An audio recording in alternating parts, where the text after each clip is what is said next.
উত্তম জিনিস, ভালো জিনিস আল্লাহ তাআলার রাস্তায় দান করা, এ সম্পর্কে ইনশাআল্লাহ আলোচনা করব। যেটা পবিত্র জিনিস, যেটা ভালো জিনিস, উত্তম জিনিস, ওই জিনিসটি আপনি আল্লাহর রাস্তায় দান করতে হবে এবং ওই দানটা আপনার বৈধ পন্থায় হালালভাবে উপার্জন করা টাকা থেকে আপনি আল্লাহর রাস্তায় দান করতে হবে। কেউ যদি চুরি করে, ডাকাতি করে আল্লাহর রাস্তায় দান করে, ওই দান আল্লাহ তাআলার নিকট কখনো গ্রহণযোগ্য হবে না। এজন্য যে জিনিসটা আপনি দান করবেন, ওই দানের জিনিসটা অবশ্যই হালাল হইতে হবে, বৈধ হতে হবে এবং উত্তম হইতে হবে। এখানে দুইটা কথা, এই আয়াতের মধ্যে দুইটা কথা বলা হয়েছে যে আপনি আল্লাহর রাস্তায় যে জিনিসটা দান করবেন, ওই জিনিসটা এক নম্বরে হচ্ছে হালাল হইতে হবে, বৈধ, আপনি নিজের কষ্টের শ্রমের ওই টাকা হইতে হবে। আর দ্বিতীয় নম্বর হইতে হবে উত্তম জিনিস, ভালো জিনিস হইতে হবে। যে জিনিস উত্তম নয়, যে জিনিস আপনি অন্যকে দিলে সেও পছন্দ করবে না, ওই জিনিস আল্লাহ তাআলার রাস্তায় দান করলে দানের যে সঠিক সওয়াব সেটা থেকে আপনি বঞ্চিত হবে। এজন্য আল্লাহ তাআলা এই আয়াতের মধ্যে বলতেছেন, ইয়া আইয়ুহাল্লাযীনা আমানু, হে ঈমানদারগণ, আনফিকু মিন তাইয়্যিবাতি, তোমরা আল্লাহর রাস্তায় ব্যয় করো, আল্লাহর রাস্তায় দান করো পবিত্র জিনিস। পবিত্র জিনিস দান করতে বলছে মা কাসাবতুম, যেগুলো তোমরা উপার্জন করো, যে জিনিস তোমরা কষ্ট করে উপার্জন করে পরিশ্রম করে আয় করো, ওই টাকা পয়সা থেকে তোমরা আল্লাহর রাস্তায় দান করো, ওই টাকা পয়সা থেকে তোমরা আল্লাহর রাস্তায় ব্যয় করো। এখানে আল্লাহ তাআলা তাহলে যে কথাটা বলছেন আমাদেরকে, যে আল্লাহর রাস্তায় ব্যয় করার জন্য আমরা উত্তম জিনিস পছন্দ করতে হবে, ভালো জিনিস আল্লাহর রাস্তায় দান করতে হবে। এখন দান করার ক্ষেত্রে যদি আমরা এরকম করি যে জিনিসটা উত্তম নয়, যেমন একটা ছেঁড়া টাকা, ওই টাকাটা আমরা মসজিদে দান করি। কেন দান করি? যে এটা এখন আর চলতেছে না, কোনো দোকানদার নিতেছে না, কোনো জায়গার মধ্যে আর এই টাকাটা লাগানো যাচ্ছে না, তখন আমরা সেটা কোথায় দান করি? মসজিদে দান করি। অথচ আল্লাহ তাআলা এটা এরকমের দানের ব্যাপারে আল্লাহ তাআলা বলেননি, বরং আল্লাহ তাআলা বলছেন উত্তম জিনিস, ভালো জিনিস দান করার জন্য আল্লাহ তাআলা বলেছেন। তাহলে আল্লাহ তাআলা কি গরিব কিনা? আল্লাহ তাআলার কোনো অভাব আছে কিনা? তাহলে টাকাটা আপনি দান করতেছেন কার জন্য? আল্লাহর জন্য তো দিতেছেন, ঠিক আছে, কিন্তু উপকারটা কার হবে? আপনার হবে। দান করলে সওয়াবটা কার হবে? যে দান করে তার তো সওয়াব হবে নাকি? এখন যে দান করতেছে সে সওয়াবের ভাগীদার হবে। আল্লাহ তাআলার এখানে লাভ লস কোনো কিছু হবে না, কোনো কিছু হবে না। যে দান করবে সে ব্যক্তি উপকার শুধু লাভ করবে, সে ব্যক্তি এই দানের কারণে পরকালে নাজাত পাইবে, আল্লাহ তাআলা তাকে উত্তম ব্যবস্থা করে দিবেন। কিন্তু তার দানের মধ্যে যদি সে নিজের জন্য দান করতেছে, অথচ যে জিনিসটা দান করে সেটা হচ্ছে উত্তম জিনিস নয়, খারাপ জিনিস। এখন সেরা টাকা যেটা মার্কেটে চলে না, ওই টাকাটা যদি না আপনি দান করে দেন, তাহলে ওই দানটাকে আল্লাহ তাআলা গ্রহণ করবে কিনা, এটা আপনি নিজেরে প্রশ্ন করেন।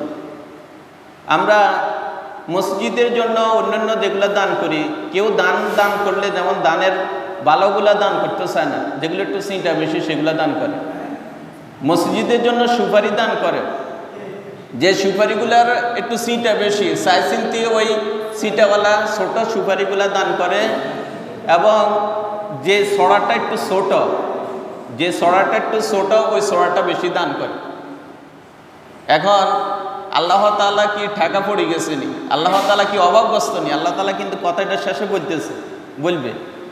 এখন বলতেছে আপনি সুপারি যেগুলো আল্লাহ রাস্তায় দান করতেছেন সাইজে ছোটগুলো, এবং ওই যে সড়াটা হচ্ছে ছোট, অথচ আপনি দান করা দরকার ছিল বড় আকারে, তাহলে আপনি সওয়াবের পরিমাণটাও অনেক বেশি হইতো, আপনি অনেক বেশি লাভবান হইতেন, আপনার প্রতিদানটাও তত বেশি হইতো। এই জন্য আল্লাহ তাআলা বলতেছেন, ইয়া আইয়ুহাল্লাযীনা আমানু, হে ঈমানদারগণ, আনফিকু মিন তাইয়্যিবাতি, আমি তোমাদেরকে যে পবিত্র, যে তোমরা আল্লাহর রাস্তায়, আমার রাস্তায় তোমরা দান করবে পবিত্র জিনিস থেকে, যেগুলা উত্তম ওই জিনিসগুলা তোমরা আল্লাহর রাস্তায় দান করবে। মা কাসাবতুম, তোমরা নিজেরা উপার্জন করা টাকা থেকে, চুরি করি, ডাকাতি করি, ঘুষের টাকা, সুদের টাকা, এগুলা দান করার জন্য আল্লাহ তাআলা বলেননি।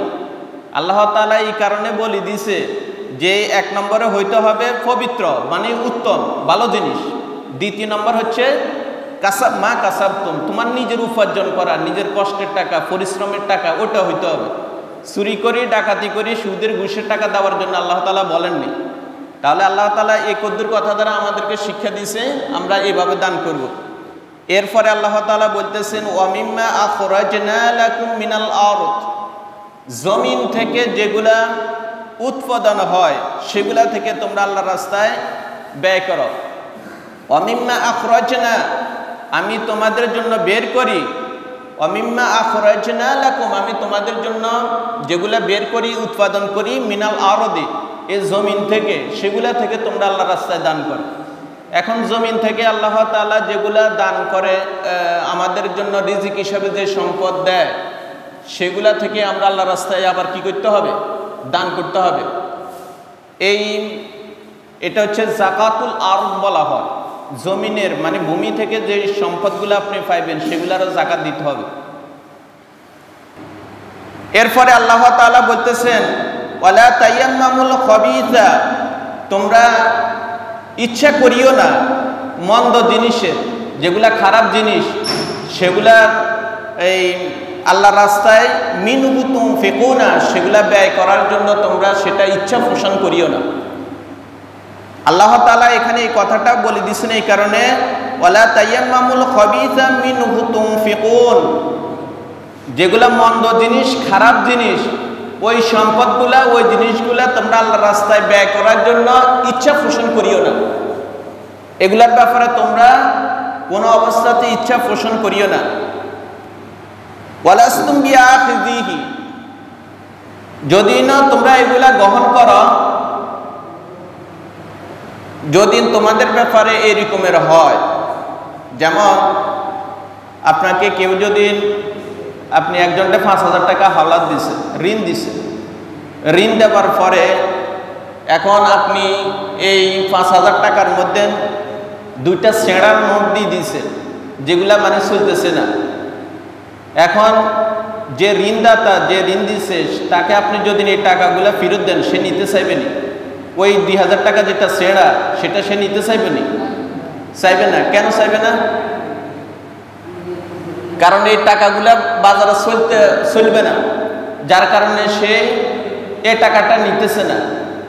এখন তবে নিবে ইল্লা আন তুগমিদু ফি, যদি সে টাকার বান্ডিলটা না দেখি পকেটে ঢুকাইছে, পরবর্তীতে লই গেছে না জানা সত্ত্বে, বা সে অন্ধ বুঝে না, এভাবে নিয়ে গেছে, সে এরকম অনিচ্ছাকৃতভাবে নিয়ে যেতে পারে। যেমনি মুটো দিছে, এমনি পকেটে ঢুকাইছে, নিয়ে গেছে। কিন্তু কেউ যদি চাই চিন্তি এভাবে নেয়, তাহলে কি সে সেনা টাকা, জাল টাকা, এরকমের টাকা কি সে নিবেনি? নিবেনি? নিবে না। তাহলে আপনি এখানে একটা কথা চিন্তা করেন, যে সম্পদ আল্লাহ তাআলা আমাকে দিয়েছে, আমাদেরকে দিয়েছে, এই সম্পদ মূল দাতাকে আল্লাহ, তিনি আমাদেরকে দিয়েছেন। এখন তার সম্পদ থেকে আমরা তার রাস্তায় ব্যয় করব। তিনি আমাদেরকে ফিরে দিয়েছেন ভালো জিনিস, আমরা যদি মন্দ জিনিস দিই তাহলে কি হইল নি? এটা আল্লাহ তাআলা নিবেনি? নিতে চাইবে না। কথায় উদাহরণ হচ্ছে এটাই, যে আপনি এই জন্য আল্লাহ তাআলা বলছেন, ওয়ালাস্তুম বিআখিযিহি, তোমরাও তো এইভাবে গ্রহণ করতে চাইবে না। তবে ইল্লা আন তুগমিদু ফি, যদি তোমরা অনিচ্ছা অন্ধের মতন থাকো বা অন্ধ অবস্থা নিয়ে যাও, সেটা হচ্ছে ভিন্ন কথা। না বুঝে না শুনে নিয়ে গেছো, সেটা ভিন্ন কথা। কিন্তু জানি শুনি কেউ এভাবে খারাপ জিনিস নিতে চাইবে না। এখন আমরা এই যে দানের করার ক্ষেত্রে যে যে ভালো জিনিসটা, সেই কথাটা আল্লাহ তাআলা এখানেও আবার বলে দিয়েছে। আমরা ভালো জিনিসটা, উত্তম জিনিসটা আল্লাহর রাস্তায় দান করতে হবে।